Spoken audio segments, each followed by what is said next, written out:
This week in Psychology of Education, self-regulation.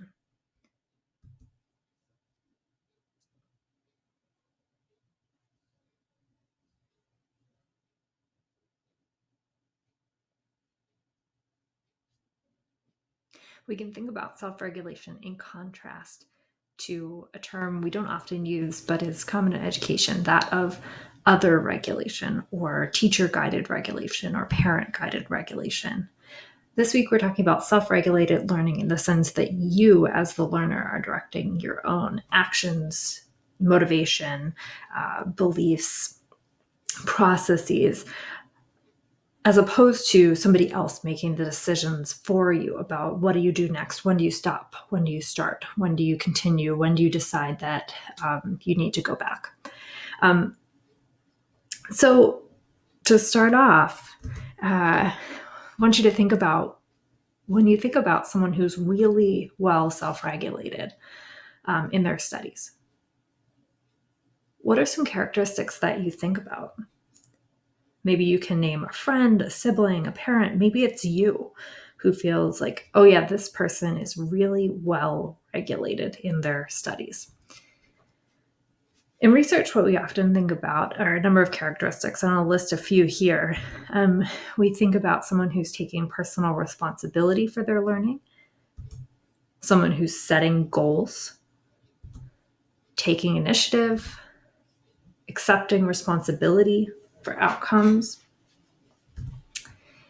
proactively seeking out information and opportunities to learn, taking steps towards mastery, viewing learning as systematic and controllable as a process, and sacrificing immediate recreational time or other things you may rather be doing at the moment.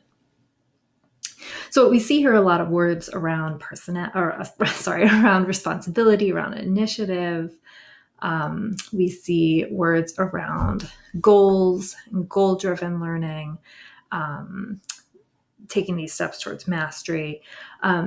And we're going to be talking in these lecture slides about self-regulation as a process. And I guess I should say at this moment that this is sort of a preview for the Zimmerman article that is assigned for this week. A lot of these themes are going to come back up in that article. And so I'm kind of previewing some of the more complicated ideas that are presented in that article.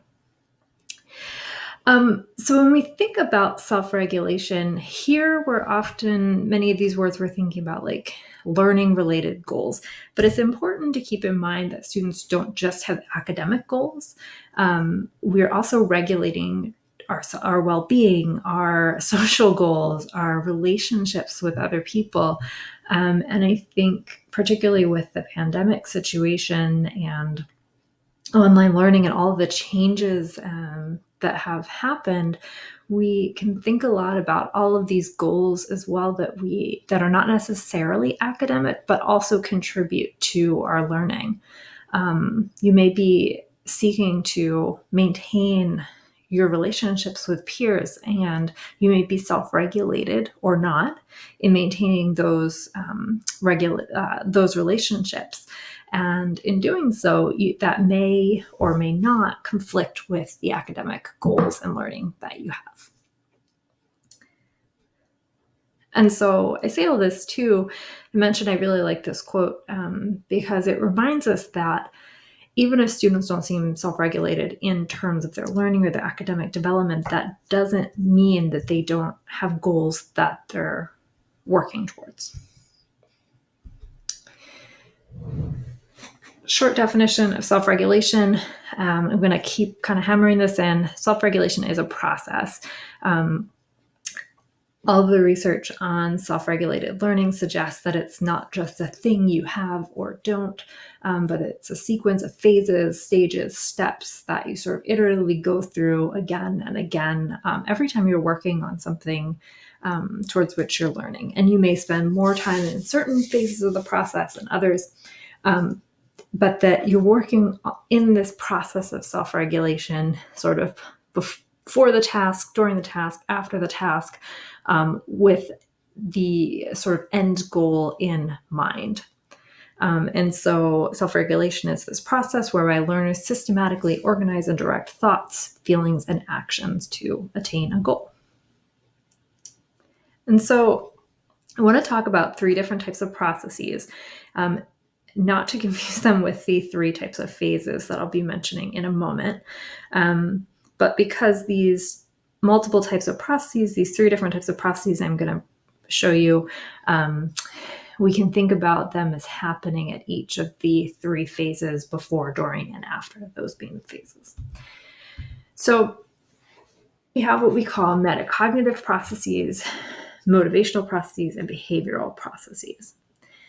And so you can think about this maybe as a sort of almost like a menu of which you can choose from, or from which students can choose at each of the different steps before or during or after the task. The word cognitive, so if we look at this metacognitive column, the word cognitive refers to thinking and reasoning. And so metacognitive means thinking about thinking and reasoning. So there's metacognitive processes involved in self-regulation, and these involve planning or setting goals. They can involve organizing your thoughts, self-monitoring, and self-evaluating. We've talked a bunch so far in this class about motivation. So motivational processes could be belief in self-ability. So the process may be you sort of giving yourself encouragement, like, you can do this, I know you can, or you've done this before, or your friend just did this, so you can do it too. Intrinsic task interest, effort, persistence. I don't have anything up on the slide about rewards, but you could also use this as motivational processes. Say, promising yourself that you get to have a piece of chocolate when you finish, or that you get to go out and hang out with your friends if you finish the task that you're working on. Behavioral, these processes include things like structuring your environment in a way that optimizes your learning. So maybe that's cleaning off your desk, maybe that's closing the door to find a quiet space, maybe that's setting your phone in a different room, changing behaviors, changing your environment in a way to help you learn better. Behavior can also include things like help seeking. At what point when I'm working on my homework, do I turn to Google to ask a question? Do I email my professor? Do I set up an appointment at office hours? Are there changes in my behaviors that I do in addition to changes in motivation and metacognition? Okay, so let's take a look at this process, the sort of steps in the self-regulation process. So we know the process can include metacognition, motivation, and behavior. We often think about self-regulation as a self-oriented feedback loop, recursive, and perhaps a picture of this, which I believe is also in the Zimmerman article. It's listed as a different figure. I think it may be figure 2 there. Whoops. And that we have these 3 phases of learning: before, during, and after. So we can think about, let's see, we're beginning to start a task. So there are some things like planning that really go with this sort of forethought, or before you start doing a task. And a task could be reading, it could be watching a lecture video, it could be doing some math problems, some physics problems, it could be writing an essay. A task is sort of anything that you're asked to do within an academic context. And so you think about the task, then maybe you're doing the task, and so you exert some control while you're doing it. And so this may involve kind of refocusing your attention on what you're doing. If I let's give the example of the lecture video, maybe some forethought involves identifying a goal. I'm going to watch the video this afternoon, and I'm going to take notes on it. and I know that I have some concepts and key questions that are guiding this week. And so I want to write those down. And that's my forethought. And then during the task, I may be doing things like pausing the video. Maybe I'm noticing that my thoughts are wandering. And so I'm rewinding and going back to an earlier part of the video. Maybe I'm thinking that didn't make any sense. And so I'm going to Google the word metacognition and think of if I can find a new definition, because I didn't like the one that Dr. Peterson gave us. And then as you're doing this task, so I've already mentioned a few of these things, but there's sort of this continuous engagement and self-reflection. Did I understand? Did that make sense? Do I need to go back? Is it time? Should I just continue forward and then think about whether I want to rewatch this video? If we think about this task of watching the lecture video and taking notes, are my notes complete? And then if so, maybe that guides us to a new task. If the answer is sort of no, then maybe we sort of continue with the task, and this kind of goes back and forth between this engagement during the task and the sort of moments in which you pause. It's sort of post. It says post here, but it's really going to be ongoing. Sort of anytime you take a break is this sort of post moment where you say, do I understand? Does this make sense? Do I need to go back? Can I do something to do this in a more effective or better way? Okay, so let me break this down a little bit more. I'll just break down the last thing is some more examples of pre-task, during task, and post-task steps. All right. So before, some of the sort of process of self-regulation might involve defining the task. I'm going to watch the video and take notes based on the key concepts. If the task is to write an essay, maybe you define the task as saying, today I am going to outline the first section of the essay, or I'm going to read some articles and identify keywords. Before you're sort of setting goals, that was kind of sort of defining the task, setting goals can go hand in hand, and making plans for your learning. And you may be doing things like activating your motivation and getting yourself psyched up. Maybe that involves thinking about like, why is this going to be interesting for me? Or thinking about a reward that you're going to get when you finish. Okay, so this is before the task. Now, if we move on, so we kind of start thinking about during the task. Here's where we might be doing things like using learning strategies. I haven't really talked too much about strategies yet. These, you certainly use them. They are things like rereading, summarizing, spacing out your study time, elaborative interrogation, taking a practice test, kind of trying to retrieve things from memory, using context to define words you don't know, things like that. Stopping to make flashcards. During a task, and this is where sort of the self-control piece that is also we're going to discuss this week comes in. During the task, you need to engage volition. So this is where even in the face of distraction or difficulty, you're still pursuing goals. So as part of this, you might break down a task into subtasks. This can be really helpful for helping to move forward. So you're sort of going back. And again, the word recursive, like this is definitely a recursive process in the sense that like, even though I'm here during the task, maybe I realize I need to break it down. So I go back and I set some goals, and then I'm able to continue because I've identified a few more, some goals that I want to work through. You may also, during the task, be identifying causes of procrastination. So if I feel like I'm having a lot of resistance to working on something, or feeling really distracted, or I'm supposed to be writing an essay, but instead I've somehow made it onto Facebook or the news sites, or I keep checking my email, I may start to identify why why is that happening? Is it that those are more appealing to me and I could find a way to behaviorally get rid of them? Like turning off my internet momentarily or something like that, or setting my phone in another room?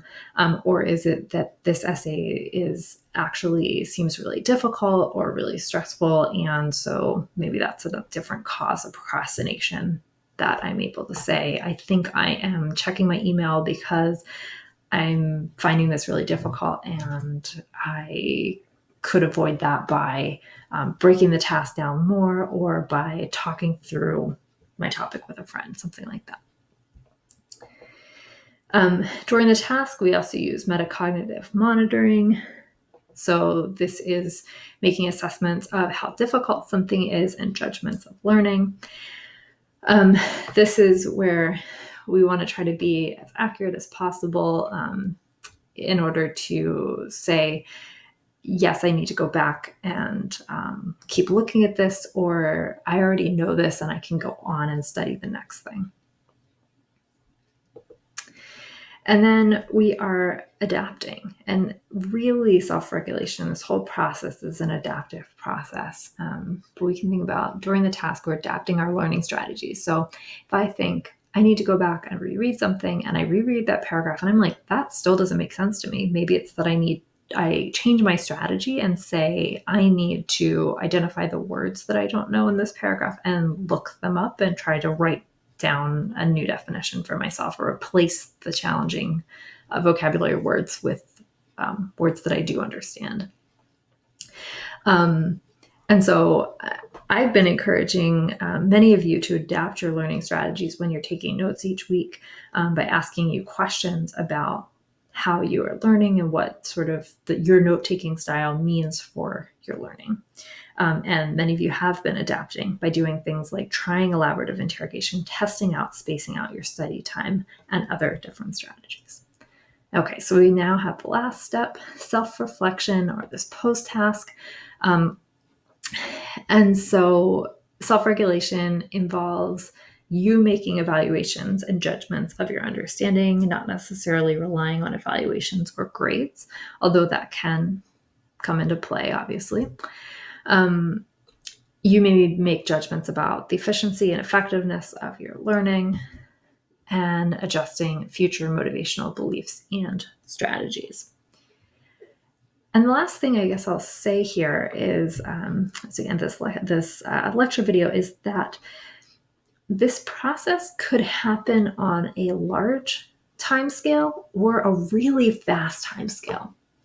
So let's do the example of watching this lecture video. So you say, my goal in this pre-task phase is to watch the lecture video and take notes on the major concepts for the week. Okay, so I've set some goals. During the task, I watch this video in its entirety, and I pause and I take notes. So I've made some adjustments to my strategy, and maybe I made some adjustments about this felt like it made sense. It didn't really feel difficult, or it did feel difficult, or it felt difficult when we were talking about strategies, but it didn't feel difficult when we were talking about planning. So I've kind of made some judgments here, and then I reflect, I look at my notes and I think, yeah, this looks pretty good. I'm ready to move on. And I decide I'm going to move on to the next step in the module for the week, which I think is reading the Zimmerman article. You may also think about this on a much faster time scale. So that's sort of, this whole thing process may have taken, 10, 20, 30 minutes. But you might also think about this happening in a very quick time scale. So I think I'm going to start watching the lecture video, and I'm going to pause every time I want to explain something in my own words in my notes. So then my task is explaining the things in my own words. So I do this during the task. I pause and I think, I reflect, did that make sense to how I explained, let's say, the quote that was on the second slide? Did that make sense? No. Okay, I'm going to go back and rewrite some of that. And then I reflect and I'm satisfied. And so then I go on to the next slide, and I kind of do all of this in a process that may just be completely just cycling through repeat after repeat for in like 30 seconds, a minute may take you to get through this cycle, and then you do it all over again. So it's happening at multiple different timescales as we go through. The other thing we're going to be talking about this week is executive control. And maybe you want to think about this as either a voice in your mind or something guiding someone guiding your actions, your behaviors. Think about your executive control is helping to inform you to say, you need to set some goals now. You need to try some different strategies now. Okay, you're procrastinating. Get back to work. Focus again. That's your executive function or executive control acting in terms of self-regulation.